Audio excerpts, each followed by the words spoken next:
Hello students, quadratic के question का एक और क्वेश्चन आज हम डिस्कस करते हैं। क्वेश्चन आपको दे रखा है कि x - 1 का whole square -5 root mod of x - 1 है। तो मॉड ऑफ x - 1 है, इसका मतलब x की दो पॉसिबल वैल्यू बनेगी, एक बनेगी 1, जहाँ पे ये जो मॉड है x - 1 का whole square that become negative, तो ये हो जाएगा माइनस माइनस प्लस x - 1 + 6 = 0। अगर इस इक्वेशन को हम सॉल्व करते हैं तो हमारे पास क्या रिजल्ट आएगा कि ये पूरी टर्म जो है ना, इसको हम सिंप्लीफाई कर देते हैं क्या, दैट t² + 5t एंड +6, जिसके फैक्टर बनेंगे t + 3 एंड t + 2 बन जाएंगे। ठीक है, तो यहाँ से जो t की वैल्यू आएगी वो एक -3 आएगी और एक t की वैल्यू आएगी -2।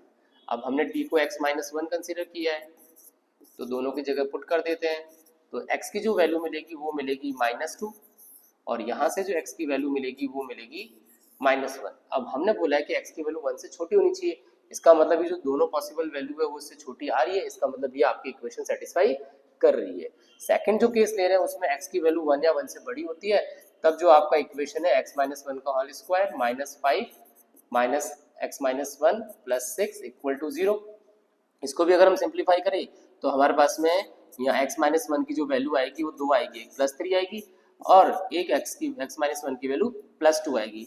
तो x की वैल्यू यहाँ पर आपकी 4 हो जाएगी और यहाँ x की वैल्यू जो है वो 3 हो जाएगी, जो कि इस कंडीशन के लिए भी आपकी क्या कर रही है, सेटिस्फाई कर रही है। अब क्वेश्चन में पूछा है कि सम ऑफ ऑल द वैल्यूज, अगर मैं इन सबको ऐड करता हूँ -2 -1 +4 एंड +3, तो हमारे पास रिजल्ट क्या बन जाएगा, 7 एंड माइनस का 3, that would the answer is 4। मतलब ऑप्शन नंबर जो सी है वो आपका करेक्ट हो जाएगा। तो बहुत ही एक बेसिक क्वेश्चन था जिसको आप मॉडुलस और क्वाड्रेटिक की आइडेंटिटी से सॉल्व कर सकते हैं।